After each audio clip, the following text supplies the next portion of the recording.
സംവിധായകനും നടനുമായ കെ ഭാഗ്യരാജിൻ്റെ വിയോഗമേൽപ്പിച്ച ഞെട്ടൽ ഒരുപക്ഷേ തമിഴ് സിനിമയ്ക്ക് വളരെ വലുതായിരിക്കാം.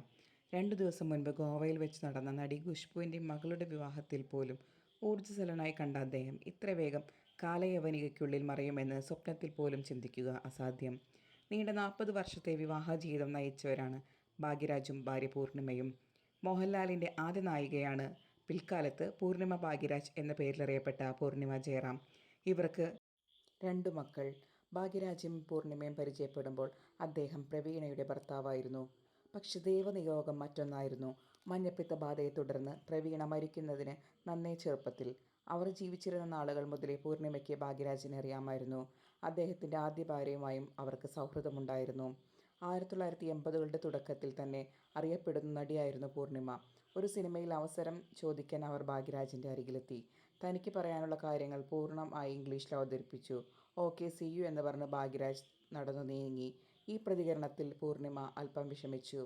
പിന്നീട് ഡാർലിംഗ് ഡാർലിംഗ് എന്ന സിനിമയിൽ നായികയാവാനും വേണ്ടി ഭാഗ്യരാജ് പൂർണിമയെ സമീപിച്ചു. ഈ കൂടിക്കാഴ്ചയിൽ ഒരിക്കൽ ഭാഗ്യരാജ് തന്നോട് പ്രതികരിച്ചതിനെക്കുറിച്ച് പൂർണിമ ചൂണ്ടിക്കാട്ടി. യഥാർത്ഥത്തിൽ പൂർണിമ പ്രതീക്ഷിച്ചതുപോലെ ഇഷ്ടക്കേട് കൊണ്ടുള്ള മടക്കമായിരുന്നില്ല ഭാഗ്യരാജിൻ്റേത്. തനിക്ക് പൂർണിമ പറഞ്ഞ ഇംഗ്ലീഷ് ഒരൽപ്പം പോലും മനസ്സിലായില്ല. അതിൻ്റെ വിമുഖത മറച്ചുപിടിക്കാൻ വേണ്ടിയായിരുന്നു അന്ന് പൂർണിമയ്ക്ക് മുഖം കൊടുക്കാതെ ഭാഗ്യരാജ് നടന്നു നീങ്ങിയത്. ആ തെറ്റിദ്ധാരണ അവിടെ അവസാനിച്ചു. തെറ്റിദ്ധാരണ മാറിയ ശേഷം ഈ ബന്ധം ഒരു നല്ല സൗഹൃദത്തിന് വഴിമാറി. 1983 ഭാഗ്യരാജിൻ്റെ ആദ്യ ഭാര്യ പ്രവീണ രോഗാവസ്ഥയ്ക്ക് കീഴടങ്ങി. മാനസികമായി തകർന്ന ഭാഗ്യരാജിന് അന്ന് പൂർണിമ മികച്ച പിന്തുണ നൽകി. മനസ്സിലെ ദുഃഖത്തിൽ നിന്നും ഒരു ചെറിയ ഇടവേളയെങ്കിലും ലഭിക്കട്ടെ എന്ന് കരുതി അവരുടെ ഫ്ലാറ്റിൽ നടന്ന ദസറ ആഘോഷത്തിലേക്ക് പൂർണിമ ഭാഗ്യരാജിനെ കൂടെ ക്ഷണിച്ചു. ഈ ആഘോഷത്തിൻ്റെ ചരിത്രവും മറ്റും ആഴത്തിൽ ചർച്ച ചെയ്ത അദ്ദേഹത്തിന് ഈ ബന്ധം പുത്തനുണർവ് സമ്മാനിച്ചു. ഒരു പൈങ്കിളി പ്രണയം അവകാശപ്പെടാനില്ലാത്ത ദമ്പതികളാണ് ഭാഗ്യരാജും പൂർണിമയും.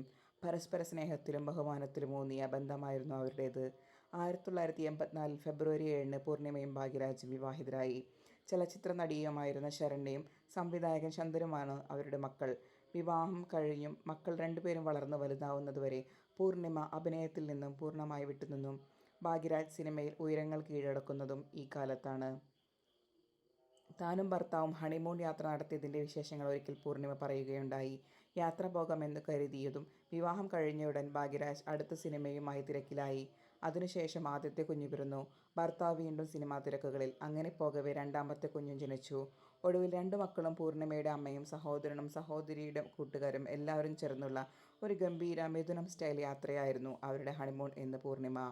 തമിഴ് സിനിമാ ലോകത്തിന് ഒരു നല്ല സംവിധായകനും നടനെയുമാണ് നഷ്ടപ്പെടുന്നത്. അദ്ദേഹത്തിന് ആദരാഞ്ജലികൾ നേരുന്നു.